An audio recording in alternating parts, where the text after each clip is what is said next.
Good afternoon. I'm Katie. I'm the general manager at ADAC, and we want to welcome all of you to our last presentation of Design ADAC, our spring market. We've loved seeing everyone here this week. We hope you've had a great time as well.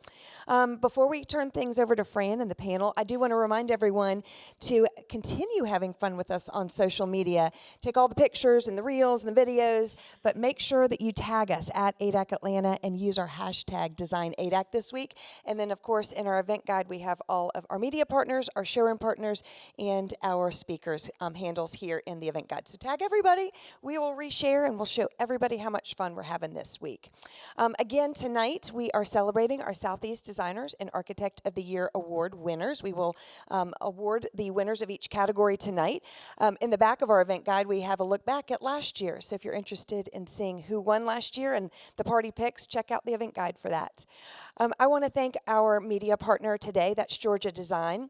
Our showroom is Ernest Gaspard and Associates. And remember that after this presentation, we're going to go over to Suite 109, Ernest Gaspard, for a reception with all of our panelists today. And with that, I'm going to turn things over to Editor-in-Chief, Fran Worrall. Thank you. Thank you so much for attending today. Really happy to have you here. I think this is going to be a sort of a lively and a fun discussion. So I want to introduce my panel. First of all, this is Olivia Westbrooks. She is here in Atlanta. You may know her from the Hallmark series, Home is Where the Heart Is. I don't know, it's a wonderful series. It's streaming on Hallmark. And she's a native of Louisiana. She got her degree at LSU, got her start at an architecture firm, correct? Mm-hmm. Is that right? Mm-hmm. And then moved on into an interior design firm here in Atlanta. And 6 years ago, she launched her own firm, Olivia Westbrooks Interiors. And I don't think you've ever looked back. I have not.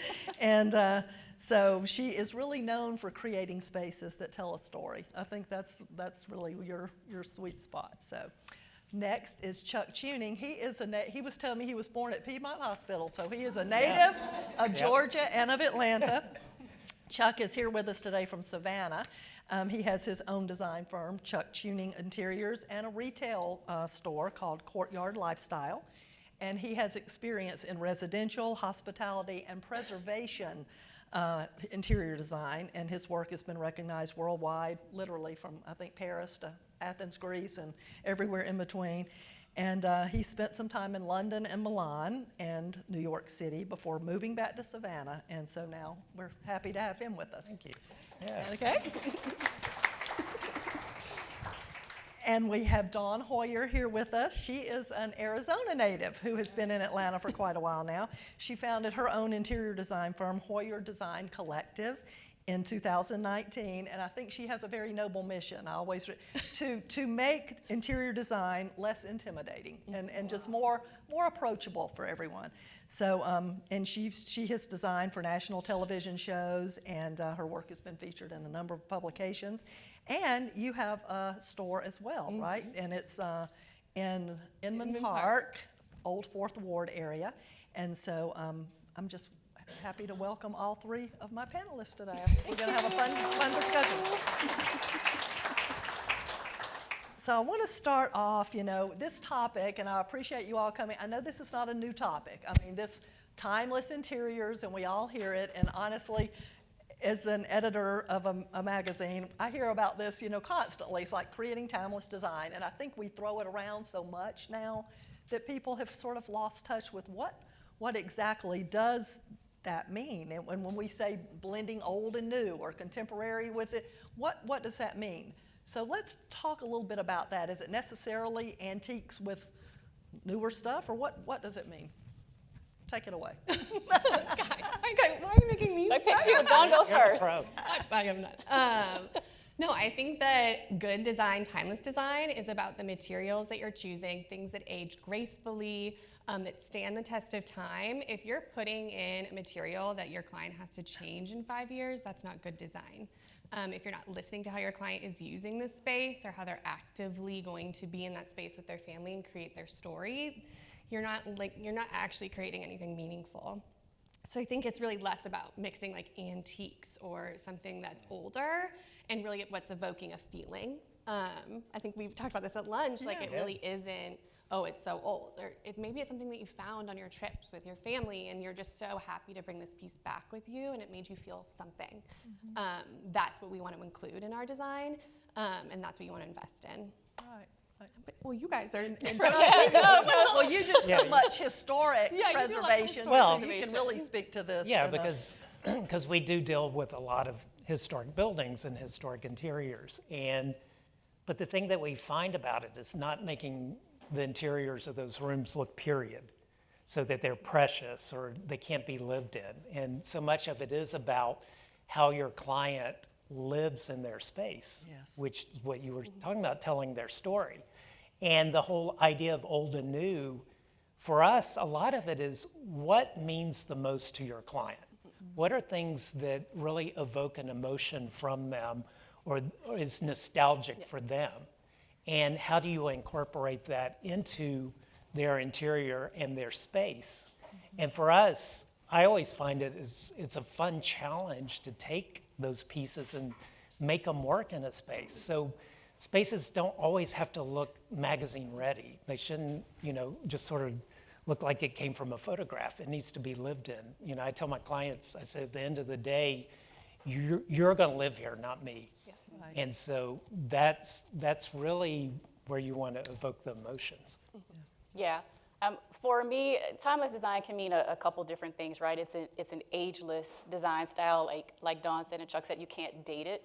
Right. So I gave a talk at mentored some students at SCAD, and I said, did anybody watch The Golden Girls? Has anybody seen The Golden? I'm asking this to a room of 20-year-olds, right, or 18-year-olds, and nobody raised their hands. I'm like, well, shit, I'm dating myself right here. But if you looked at some of those designs, I was trying to describe a bathroom that a client had in their house that we were totally remodeling because it looked like it was straight out of the 80s. It's like everything that was selected for that bathroom, between the faux finish on the walls to the chandelier to the tile, was very 80s inspired. And so if you're looking to create a design that is ageless, right, then you want to mix in some things that are vintage, some things that are new. Because then you can't look at that space and say, that was created in 2005, Yeah. So that's how I feel why timeless design is important, or what timeless design is. I truly believe that design in general, when we're designing for clients, we are telling the story of their lives. None of our clients were born today, right? And so their story is going to have a lot of layers to it, and the spaces that we create for them need to represent all those different layers. Right. So just like we did on Home is Where the Heart Is, we're honoring their past, their family's past, their history, but then we're also looking forward to who they are in this moment and who they want to be in the future. And like we were talking about at lunch too, you can have fabrics or wall coverings that look vintage. They may have been, they may be brand new, but you can mix those in. It doesn't necessarily mean you have to go find an item that's 80 years old to put in with a new. You can do that same thing to make the look that you're after. So Yeah. okay, so we're it's interesting. This whole old new thing is kind of the most well suited to home, I think, more than anything else, because if you think about it, like technology, and we're so inundated with new technology, everything is about being the newest, the latest, the greatest, the newest model. And I was reading, it was in Business of Home online, and it said you will never see an iPhone described as, quote, mixing traditional features from Alexander Graham Bell with curated nods to the future. But we that's the kind of thing you read in interior design magazines all the time. So tell me why is that you think that home is so well suited to that kind of mix of older with newer? Well, like your show, Home is Where the Heart Is. Like, that is where we have, as designers, like, such an opportunity to be a small part of a story that everyone is creating. So, like, your home is your sanctuary. It's where the stories happen, where you're celebrating the holidays. So that's what we design with a lot in mind. My team is we're constantly thinking about how our clients are going to celebrate a holiday in their home or bring their baby home for the first time. Like, that all means something to us. So I think it's obviously, this isn't like an inanimate object. This is like your place. That you're creating memories with your family. So we always like to put the client first over anything, like you said. It's a great photo is great. Everyone wants to have that magazine photo. Everyone wants the Instagram photo that goes viral. But at the end of the day, if you're not putting your client first, then you're not designing something worth value. Yeah, I agree. I mean, we're building with memory in mind, right? We're building with, or we're designing with history. We want to take history into consideration. What's your culture? Are you have anything from your family that you want to incorporate? Our homes are really the places that nurture us as we evolve as people, and so it needs to reflect that as well. Yeah, I had a client, she's a current client we've been working with for several years now. And the first time I went to meet with her, she invited me over to this house, and she and her husband had built this house about 15 years ago. It was to be their dream home, raise their children there, and sort of this was their forever home. And I walked in the door, and she immediately took me from room to room, and just everything was not right. This isn't right. The last designer had me do this, and I did this, and she just went on and on and on, and she kept talking about her grandmother's paintings and her husband's antiques from his family and drawings of her children and all these different things. And I said, well, where are they? And she said, well, the last designers told me that they didn't fit into the design, so they're all in storage. Oh, no. So I said, okay, this is what we're going to do. We're going to set a date. I'm going to come back over here. You're going to get everything out of your storage units and have it brought to this house, which we did. And now, today, her grandmother's paintings go up the staircase. Her husband's pieces from his family are located around the house. They're drawings her children did, stacked in the entrance hall. They're all of these things that meant something to her and her family are now present, and they're happy. Because that's what it means to live in a home. Yes. Pieces that have meaning and just, well, I guess in some ways people like, that's why people love estate sales and things too, because they gravitate to objects that have some sort of story, some meaning. I think it's we want to feel, when things feel familiar, you feel safe, right? It's like you cocoon in your home. That's you do, and that's the best place where you should feel safe. Right. But at the same time, I think what's interesting when you do blend old and new is that juxtaposition between the two and the conversation that comes from that, right? I agree. So the brain, it seeks that familiarity for safety, but then it also loves the anomaly. It also loves the different thing in the space that can pique curiosity and start that conversation. Because everything all the same is kind of It's boring. Same. It's dull. It's dull. And then if everything is all just different, then it's chaotic. That's so it. it's striking a balance between the two. Exactly. Yeah. So, okay, we kind of put a little bit of definition, at least on what we're talking about, but what do you see as the key benefits of like mixing styles? Like what are the... Personality. Yeah. I mean, if you're Right, choosing of one course. route to go, you're not going to have any excitement or the anomaly. Like you have to bring in a lot of different, I think, styles and balance them well. But bringing it back to exactly how people are going to live in the space. I think honoring the architectural details. Architecture is like basically you have to have your foundation. Right. And bringing those key details in, like an arched cased opening or the trim work, like dental molding. Like that's all going to give character to your design. Yeah, and that's all part of this too. Not just fabrics and but also the art. Yeah. I think that's the most important. Yes. Like, that's your total Yes. foundation right there. Yes. Yeah, and listen, I know AI is like hitting us hard, but we don't design for robots yet. That's not where we are. Yeah. We design for people that have for AI emotion. can never replace us because Right. you're designing with Yes. human connection. Yeah. Exactly. What we do. Well, and our clients are not one note. Exactly. Our clients are so complex and have so much personality that their spaces need to reflect that who as they well. are. Yes, absolutely. You have anything to... Well, it's interesting. I did this several years ago. I was asked to participate in what's called StoryCon. So it's people that gather together and tell stories. And it can be from any topic, any subject. And I was invited to do this. I thought, well, what in the world am I? I'm an interior designer. And they're like, no, just get up there. And it was a panel situation. But what I realized is that we as designers tell stories because we are telling our client's story so that they come out of this design with a narrative, and the narrative is theirs. And so it is all about that. You're creating a history. You're creating story. Yeah. So it's not just about the physical, the architecture and the items going into the room. Yeah, it's who are you as a Right. person. I was telling you all at lunch, I have a client right now that I'm working with, and they brought me in because she says our house doesn't look like us. Right. And when you walk in, it's gray drapery, it's gray furniture, everything's from Restoration Hardware, for crying out loud. Like, of course it doesn't look like you, it looks like everybody else, you know? And it's because everything is new, and she has, like your client has, she has paintings that she purchased that's in the closet, but she doesn't know what to do with it.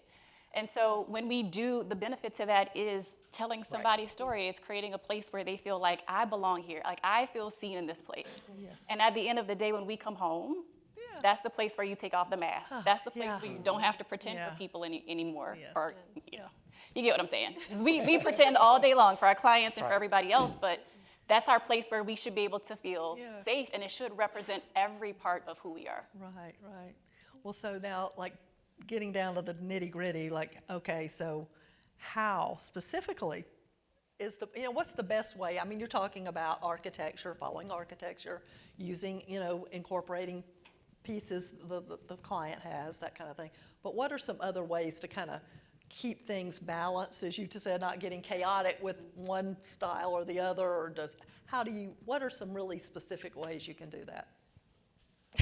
Well, I was thinking Chuck would go first because I No. feel like we've been talking on. Okay. I was just thinking, Dawn, I love what you said at lunch. You said, we listened to our clients' music, the music they listen. love Okay, that. so Yeah. I And I sat love on- that. That's really interesting. Well, I sat on a panel with Calvin last year, and we had a blast. And he said that. He said, I listen to my clients' music, and you really don't go wrong. So in our client intake form, like, hey guys, what music do you listen to? Sometimes it's awful, but you gotta go with it. But it actually does, because you're designing so much more for a feeling than you are just an aesthetic. And you really get to know your client. We really dive deep into who our client is. And you actually said something that resonated with me at lunch. You're like, at the end of the project, I want to come in and have drinks with you, like at your home, in your beautiful home, and talk about how the process went. The good, the bad, the ugly. And I love that. I mean, we call them legacy clients. Like, I've been with my clients since they've been engaged, and they're now having a baby, and we're designing their nurseries. Like, what an honor it is. Like, what a cool profession we have to be a part of every step of their life. But, obviously paying back that when you just want design advice.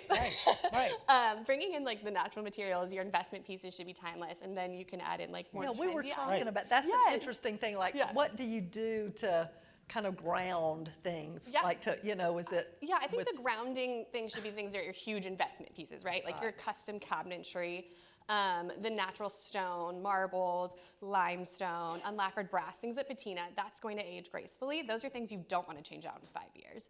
Things that you do want to change out maybe in 5 years are art, pillows, accessories, even some lighting.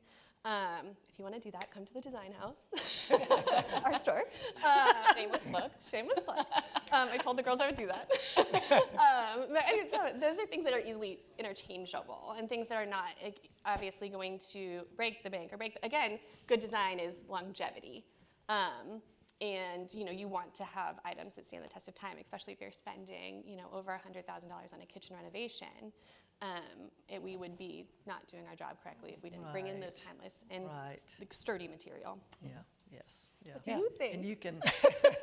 Well. So, no, I mean, absolutely. And I think it's also with our clients. We have clients we've worked with now for, 7 years, and where their project is actually evolving. Yeah. And we have a new client right now, and they're spending a lot of money to do a renovation on a historic house. And now they're concerned about, what am I going to have left over to spend on the interior furnishings? And I said to them, well, let's approach it this way. Let's tackle what are the most important rooms to you. Right. And let's tackle it room by room and handle it that way, so that we're actually doing this strategically, we're doing it thoughtfully, and we're doing it so that we're building on sort of a legacy that one day when this project is finished, you're happy and proud with it, and you're vested in this. Yeah, I think we often tell our clients this, especially now in this economy where things are just astronomically expensive. Yes. A phased approach is honestly better, because anyone can go to IKEA, Chuck's version of hell. Lost in Lost in IKEA, IKEA. only eating Swedish meatballs. Yeah. But anyone can go to IKEA and furnish a house in a day. That's not going to have any character. But phased approaches let's say that Right. you start with one room and then you go to Europe for the summer and you bring some beautiful antiques or art back. Yeah. When we go into your living room and design that, like Right. a phased approach gives you an opportunity to build, to actually build a home that you are proud of, that you love, and you now have lived in for a while and you know what you want. Yes. If we did it all in a day, it wouldn't be fun. Right. Yeah. And you wouldn't have a story. Right. Yeah. Exactly. Well, and to take it back to how Dawn started when she was talking about material, I think what we resonate with when we see a room that's really cool is how it makes us feel, like you said, the soul of the space, right? And I thought about this as I was driving down, like, what does that mean? We hear that a lot. Yes. We want to have soul in a space, and that's what makes it resonate with so many people. It means it has depth. It means that it has meaning, right? So that's Character. using characters, using materials that are not perfect. Right. Yeah.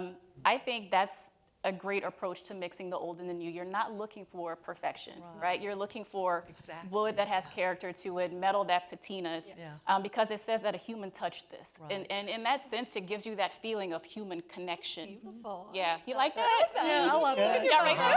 Put on the t-shirt. Own it. Rock it.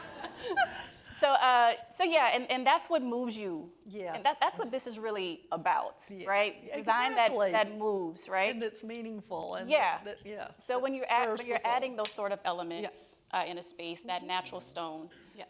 that beautiful warm wood finish, Yes.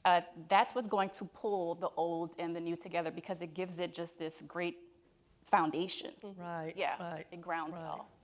I hope you're all looking too at the slideshow, because these are all their work, and they all do such a great job of integrating these layers and mixing old with new and vintage with contemporary. It's great, and that does make a home feel like home. I mean, and there's nothing worse than going in a house and really you just know when it was last renovated. You can just tell by all the finishes and things. So. Or it looks like a bed in a bag. Like you went to Restoration Hardware, you Exactly. bought every piece of furniture, Yes, right? exactly. Makes me so sad. Or like my You're friends. going to be getting a Yeah. call for restoration. Oh, that's right. That's right. That's right. You know what? Restoration Hardware has its place. It does. It does. It's mixed with other things. Yeah. Yeah. Yes. So what do you see as the biggest mistakes that people and designers and consumers both can make mistakes in trying to kind of mix, and what do you see as those? Obviously, sort of- consumers not hiring a designer. Right. Yeah. That's your first. Well, we talked about that. Not- I mean, not you can trusting get your into designer. you can get in big trouble. Not, Well, I mean, it's the T word. It's that nasty T word that we all love. It's the trends, Yes, right? yes, It's yes. it's people wanting to throw every single trend into one space. That is the quickest way to date Yes. a design. right. Absolutely. Right. Oh, you guys are looking at me again. Yeah. I mean, I don't think that there's a ton of mistakes that you can make in design if you are doing what you love. So a lot of people, when I go into a home, they're like, "Oh my God, do you like my house?" And I'm like, "Yes." Do you love it? Like, if you love it, if it's you, then Yeah. yes. I think obviously as a designer, maybe I would change a few things, but it's honestly where it comes back to, like, are you happy here? Do you love it? That's great. You're not making a mistake. Yeah. But again, I mean, hiring a designer, trusting your designer. Yeah. The biggest thing is the consumer is not trusting your designer. That's going to cost you money, time, and it's going to be a frustrating process for everyone involved. So I think, we said at lunch, like the arc of trust, like it really, you do need to build Yes, this the place. arc of trust. I got love it. that. And Thanks it's to Cuppy. True. Yeah, thanks, Cuppy. We talk about this all the time. Our biggest and best projects come from when a client allows us to do our job well. Like, you're Right. paying us a lot of money to do our job well. Let us. Yes. So I think that's the number one mistake, is not letting us do our job, Right.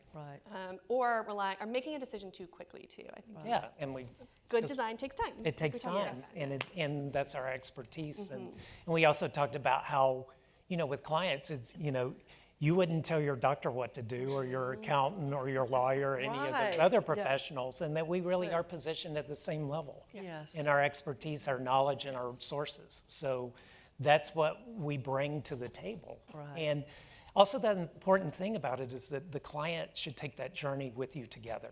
So they are participating in the process.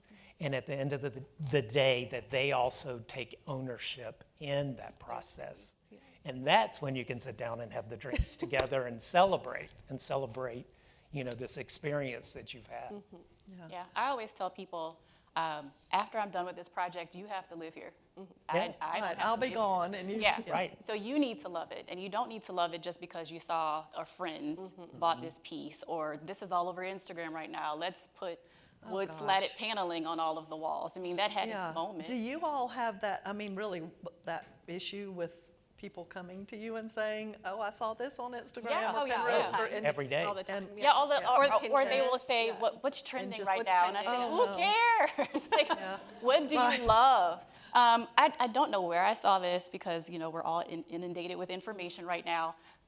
But somebody said, buy a bunch of things that you love and then just throw it all together. Now, there's a way to do it in a in a thoughtful curated manner. Yes, a curated fashion. Right. And that's when you pull it together with wood tones or with metal finishes Right. or, with proportion and all those lovely design principles that we learned in sure. school, right? Yeah. But if you're surrounded by things that you love, it's never going to age. Right, Yeah. right. It Are won't. there certain key things that, like, should you use the same wall color or something that carries from room to room to room, or no? Again, or I think you have what? your foundation, but Yeah. you can mix it up. I Yeah. mean, you do have, again, like those materials are a huge investment. Obviously, flooring throughout paint. Yeah, you can have a Right. neutral. Because it could something, get but- chaotic, I guess. Yeah, if but you I try mean, to- but make it interesting, have fun. Right, I don't right. think there's a hard and fast rule behind like, you've Yeah, you've got to do this. creamy paint in your kitchen. Right. You've got to. So you got to carry it through the Yeah, I personally don't. No, I don't either. Yeah. I mean, it's sometimes like, especially in a historic house, the continuity that we'll use is the same trim color. Trim. That's what I was. And then wondering. maybe Are we'll there- carry that through the house. Yeah. But Yes. each room can each have its own character. And I have a dear friend of mine who's a designer in Charlotte, Barry Benson, who says to her, interiors are like a movie. And she's like, what's your movie? And it's like, think about it in that terms, like, what's your movie? And you coming out of stage sets and all. And each room can be a set. Absolutely. And homes and interiors should be theatrical. Yeah. So that they evoke an emotion, they evoke an experience. Yes. That's so funny that you said that. The analogy that I thought about was if you're an author and you're writing a story, right? And you have all these different plot twists. So that could be a little bit of vintage here. That could be, a new piece of furniture there. But your main character stays the same throughout the entire story. So maybe that's a wood finish that you carry from the kitchen to the Yes. dining room. Yeah. And especially in an open concept plan, right. it does That- become a little that's- bit more difficult to switch up spaces Right. here and there. So for instance, there's a photo that I have scrolling in here. It's a family whose house got struck by lightning and caught fire. And it's an open concept, and so all the walls are this soft white, and that's what ties it all Right. together. The wife loved traditional architecture, but she loved mid-century modern furniture. So we had to find a way to blend those two things. And so we kept the cabinetry on the traditional side. We did antique mirror and warm wood tones in the Yes. cabinetry. But we got a little funkier in the light fixtures, right, and in the furniture. And then we used the color blue to tie all the rooms together. So Yeah, color is a great. yeah. incorporating continuity is going to be important to make sure that that story makes sense, because it Yes. can get chaotic really fast. Yeah. Yeah. And some people do tend to, I think, maybe cluster pieces too. Like they'll say, oh, okay, I'm blending in the old. So they like, and then that little area looks kind of like, okay, it's just not good. It's all about not integrated. Balance. into the- Yeah. Straight. Yeah. Okay. All right. Well, you especially, since you do a lot of historic homes, do you have any is it harder to work with a historic home and make it feel a little more contemporary, Oh, yeah, definitely. And it can be. And there's, again, some sides looping of a house that's 1880s, Victorian, Italianate. Yes. And the couple are from New York. They had only ever lived in a New York apartment, so they really didn't have any furnishings, some bad Danish modern. And so they bought a 8,500 square foot historic house with all its original details in it. Wow. And they were friends of mine, and I walked through the house for the first time, and I'm walking through, and he looks at me and said, "You're not saying anything, what's wrong?" And I'm trying to imagine them living in this house, because knowing them personally, I'm like, your personality, your lifestyle doesn't fit this house. So I said, I need a couple of days to think about this. And Wow. what we did, we ended up going in and the house had been painted dark colors. It was just dark and dreary. And I said, we're just gonna go in here and put white kills on everything.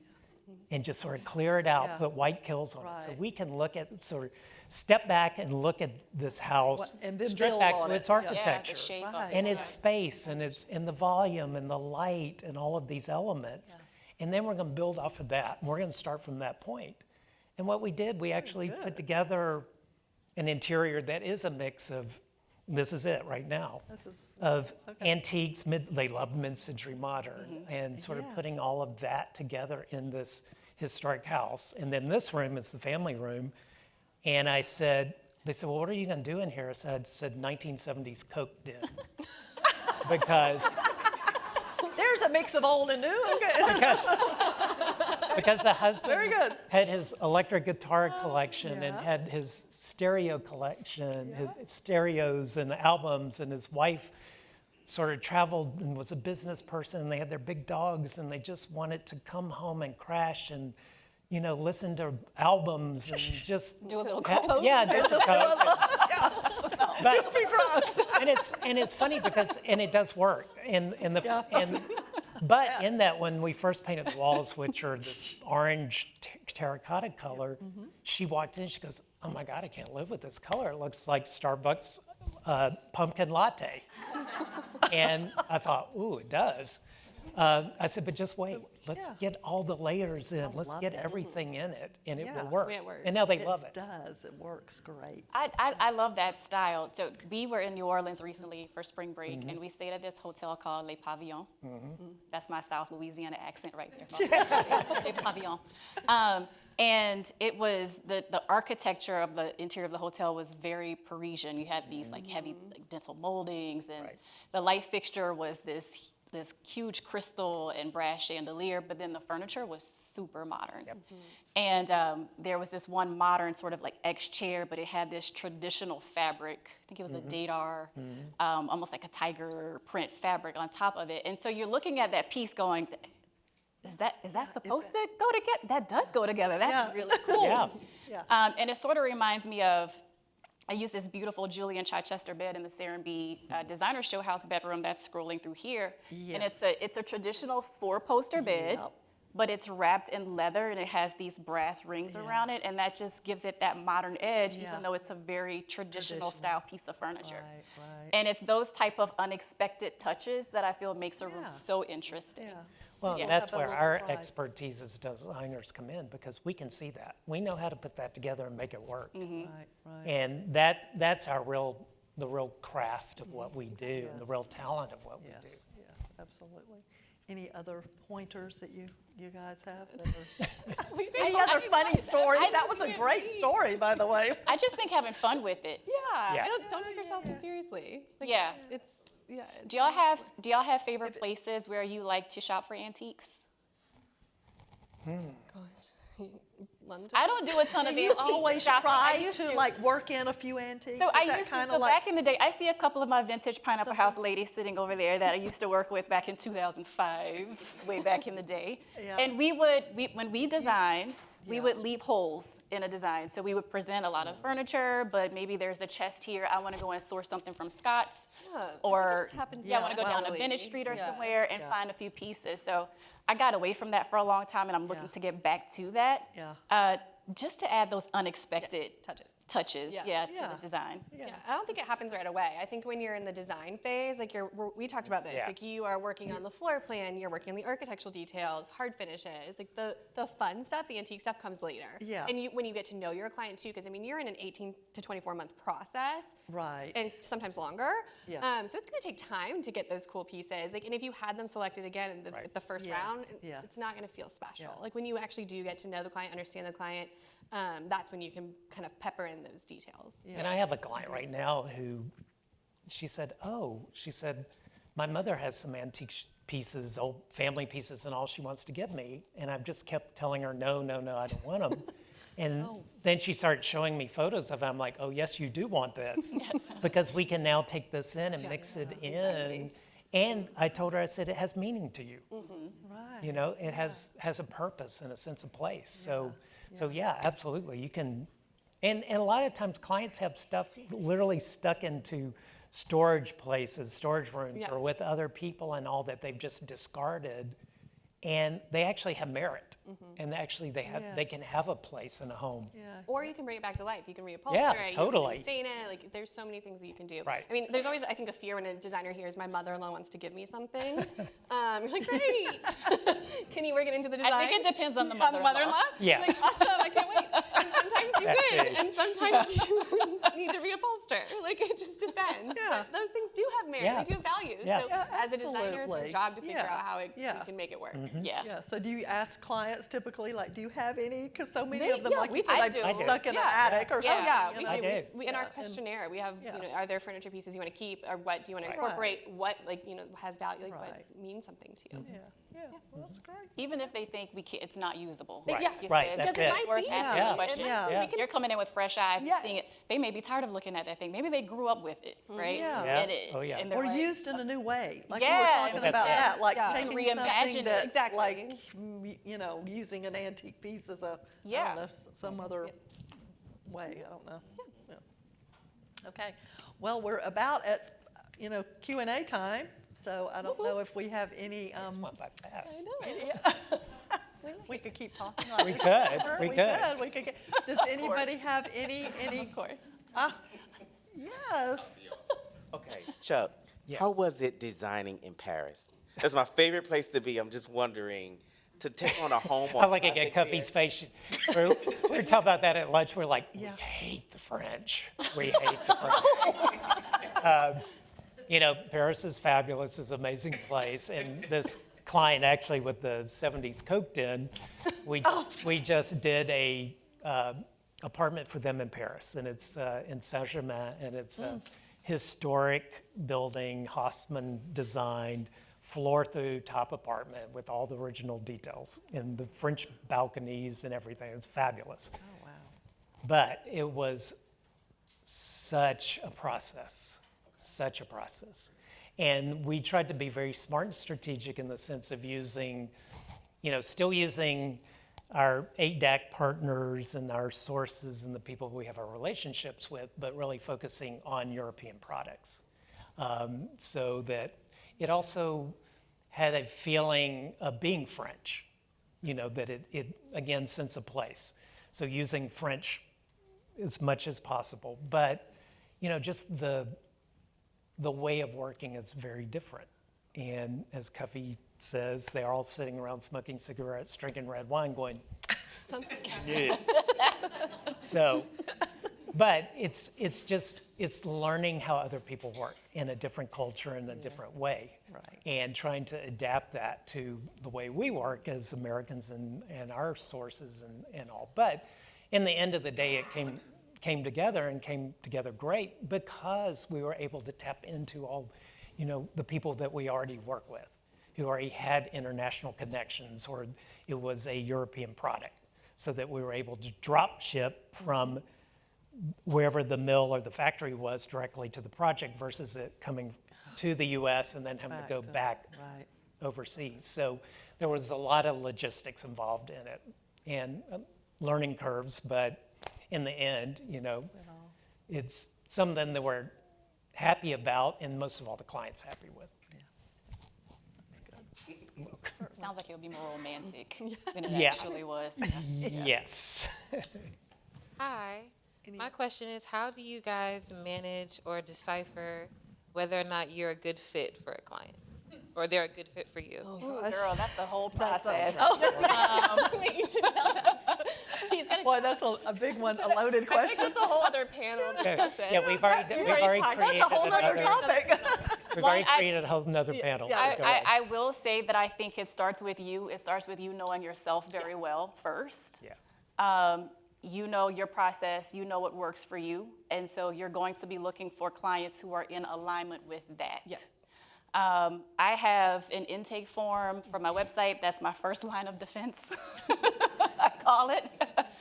And then I have a discovery call with potential clients after that where I have a whole host of questions, including have you worked with a designer before? If they say yes, I always ask them, what happened? You know, tell me about that experience. And so through that vetting process, I then decide, okay, we're gonna be in alignment. Is the budget in alignment with the product that I can deliver? Does your timeline make sense for what I can do right now? So that's the process that I use to decide if somebody is a good fit or not.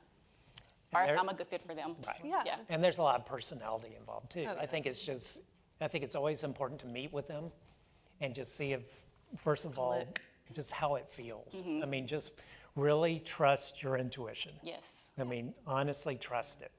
And we were laughing at lunch. I was talking about this client that we had a number of years ago who hired us, and we sent our contract, and it came back to us just heavily redlined and redacted, and just, it was like shocking. I mean, really, it was shocking. And I was like, we can't work with him. Yeah. And so I sent him back a response that said, thank you for sending our contract back to us. Here are a list of other interior designers that would love to work with you. And I put their numbers, their emails, and listed them out. And he called us immediately. And he goes, no, you can't do that. I want you to do the project and all. And I said, sign the effing contract. And he did. And we've done a second project for him. So it is about fit. It is really about fit, and also establishing up front that I'm the expert here. Right. Yeah. But I'm here to work with you, and I'm here to guide you. And, you know, we're going to do this together, and we're going to have fun at it. You know, we're going to have fun. So. Yeah, and I think like you knew, saying, you know, sign the effing contract, he knew his worth. Right. Know your worth, know your Right. team's worth, Right. because you don't want to put your team through something that's No. going to be painful. You yourself don't want to be in that, and it takes years to develop that and be able to say no. Because when you first are starting out, all you want to do is have a job and take a job and put up with the abuse. But that's not okay. So you eventually will grow out of that, and it takes time. And you do have your first line of defense, or you have. Taylor's my first line of defense. But you do have those intake forms. You do and know who you are, know what projects you want to work on. If it's not a right fit, it's okay. And we also have designers that we like to pass things on to, because you don't want to leave them like, sorry, you know, this isn't for us, goodbye. But you can say, here's a trusted list of resources that I have that might be a better fit for you. If you need anything, feel free to reach back out. But yeah, ultimately it comes down to knowing your worth and knowing that you're bringing something to the table. Right. And don't let no one can take that from you. No one can take your knowledge. No one can take your taste from you. So, you know, don't allow them to do that, which is what you did, sign the contract. Yeah. And if they don't, they don't. Done. There's more. There's so many. There's so much. There's so many projects. Yeah. That's why, like, I mean, I don't like to gatekeep as a designer either. And I'm like, I will help anyone who wants to listen, because there are so many projects, and we can't take them all on, and not all of them are a right fit. And please don't ever negotiate with your intuition. Yeah. Ever. Right. Yeah, You will trust your gut. always regret it. You know when Yep. it's not a right fit.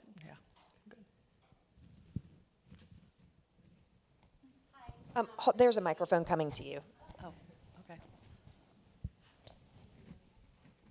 Hello, I'm Sadie. I want to thank you guys for being here today. And my question was about bringing that old, timeless, important item that your client might already have into the space.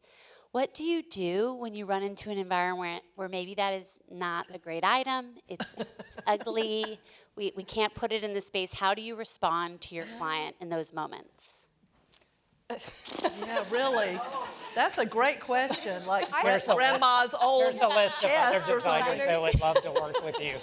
I think show them, like, give them the floor. Put it in there. Yeah. Show it to them. Prove to them why you decided not to put it in there. Show them, like, here, love that. Here's an option that looks similar. Or maybe that might look better in the dining room. Right. Or maybe Or the basement. in the basement. Or storage. But just, you know, try to pivot, like, bring them, you know, back to, like, remember, you hired me for a reason. Let's try it out. We always say, let's audition it. Let's just see. And then you're going to show them why you didn't make that selection. And that's the best. That really is the best approach, because again, you want them participating. and being part of it. And you don't want to ever just discount somebody or say no to them. Alienate them. Especially if it's a valuable, something that means something and to it them. means something to them. Yeah. So maybe it's so important that it's a challenge to you to actually be creative. Okay, how can I place this or use it? Maybe not in this space, in another space. I mean, we had a client years ago that I walked in, and he had bought from this dealer a bunch of Vargas pinup girls. And he had them stacked on the floor, and he was so excited about it. And he's like, we're just going to put these all over. I'm like, no, we're not. But I also thought, he's really in love with these. And I'm thinking, what can I do? And fortunately, down in the basement, he It's was, like a game room or something. yeah, he had there was a gym, exercise room, Yeah, and all that. okay. And I said, you know what? Look, Richard, we're going to put these down in this space here, which is personal. It's a private area. Man cave. Nobody's going to see them except you. But that's what we did. And he was perfectly fine with that because I had actually made the effort to use it. So. You got to decide what hills are worth dying on. Yeah. Because not all of them That's are. right. Choose And your then- battles, Yeah, right? and then you just you swap it out for the photo shoot, or you just don't shoot that angle, Right, that's right. and it's fine. Everybody's happy. Yes. Yeah. Yeah. Okay. Other questions?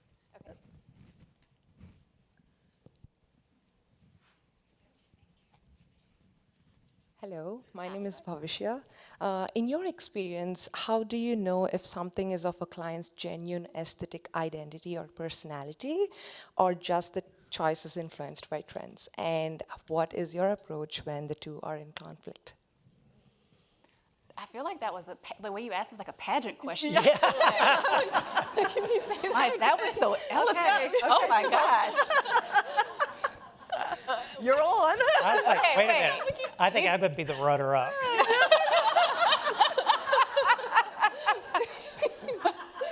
Wait, I might need to ask that again because I was so taken with how you were asking the question. If it's their aesthetic identity or. Yeah, like what if this is the table, I really like it, coming out of my personality, or take some art. I love that art coming from my personality, but what if I go to my friend's place, but I saw some artist painting, and I'm just liking it because my friend's house is having it, or it's expensive, or it's just looking good in my home, but it's not actually reflecting my personality or identity. I think that comes out in conversation, right? They'll either say, I saw this at my friend's house, and I think it would be good if do you really love this? So in the beginning of my process, I give clients homework. So they have to fill out this entire questionnaire about their design aesthetic amongst a whole bunch of other things. We do private Pinterest boards, and they go in and pin things that they like. So between that information and conversations that I have with the client, I should have a good idea about what their aesthetic is, who they are as people, to be able to identify, do you really like that? Or did you just see that in the latest magazine or episode of XYZ?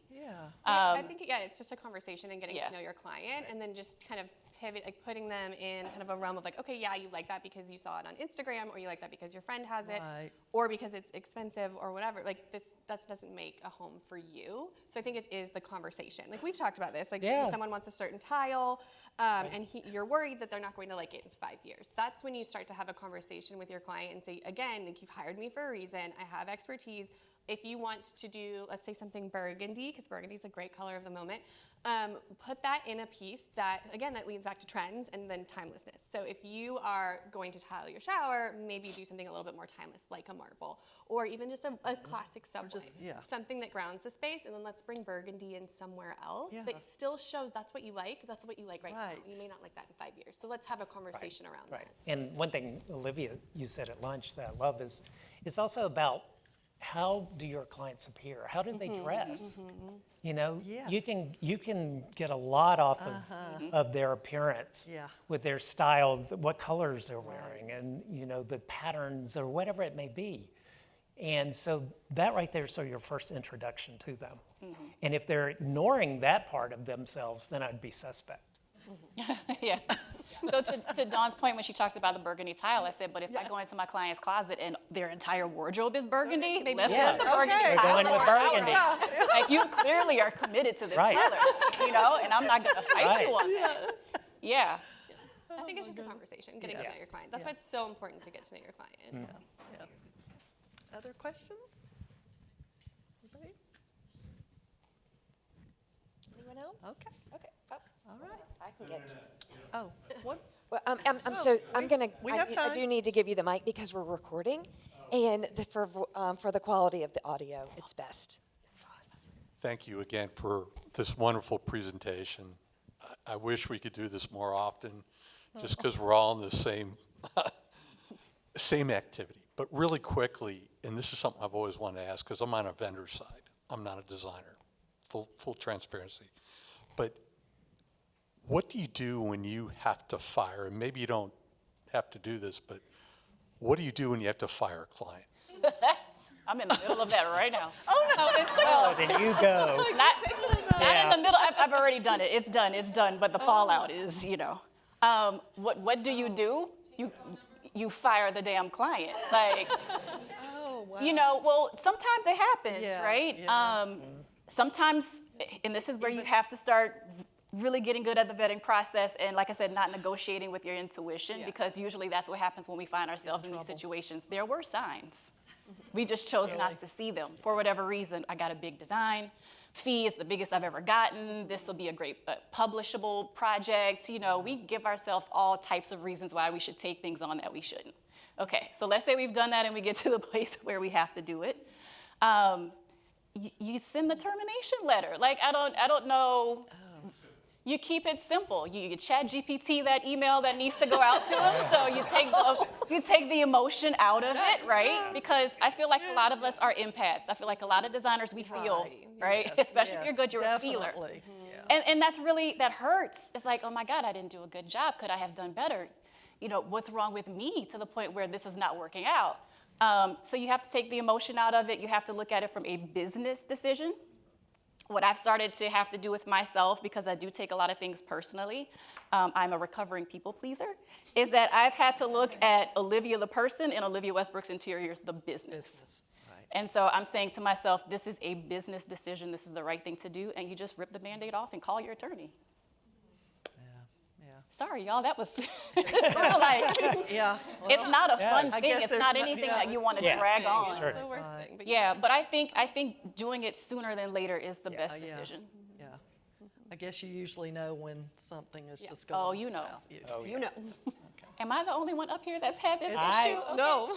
I'll be talking to my therapist Well- about that one. No, the client that I told him to sign the contract, we got into the project and he kept changing the scope of work. So we reached where we really needed to go into an ad service contract. And he didn't want to do that. He didn't want to pay.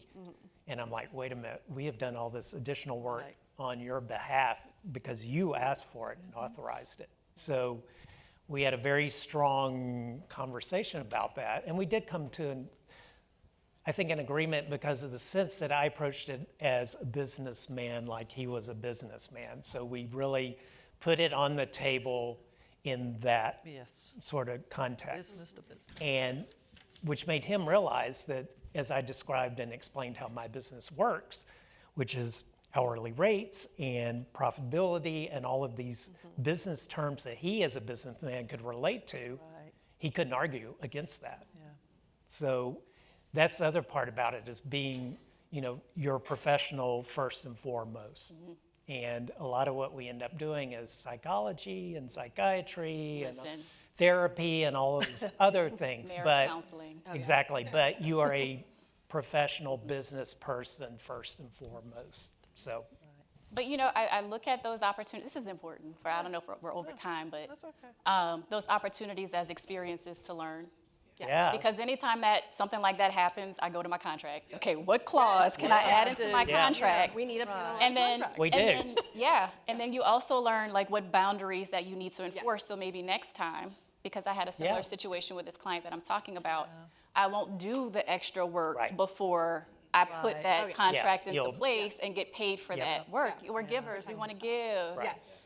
But y'all, people out there are takers, they want to take. yeah, So we have to preserve our energy and our We do. resources and all of that good stuff. We have to be smart business people, and I think that's difficult for a lot of designers It to do is. because that's not naturally who we are as Yeah, people. that's not your first. It's a No, learning we're process. creative. I mean, yeah, Yeah, Yeah. it's a the learning worst process. part Yeah. of the job. absolutely. Anyone else?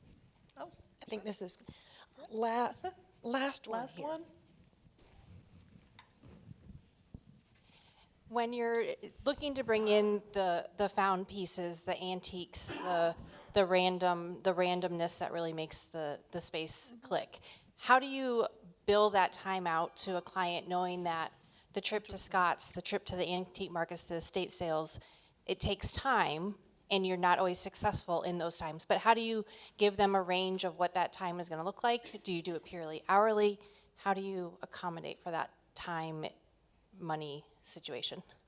That's a really good I haven't question. done that in a while, so Yeah, Yeah, no, I me think we do like a package rate. So we say based on our experience, it's going to take X amount of hours to complete your project. So we're baking in, I mean, obviously the huge amount of hours goes into design development. And we're working on this every single client. We're like, have we built enough time? Do we need to build in more time? How does it look like to work to go source those items? If you have to take a client with you, God forbid. Yeah, we were talking about that at lunch. And that's an interesting conversation. You know what it does. that's a no. That's a That's a no. It's a hard no. Hard no. But yeah, and sometimes, I mean, maybe you're just out on a Saturday at Scott's, like having a great time. I'm not thinking like, oh, I'm going to bill that to a client or I'm, doing that. But you do, I think, bake in a large amount of design development hours if you're doing a package rate like we do, because we don't like billing hourly. I never want a client to not call me because they're afraid that it's going towards their hours. But yeah, I think bake it in. But also, I don't necessarily, maybe that's not a great business strategy. I don't bake it in thinking like if I'm out and I find something, it needs to be billed.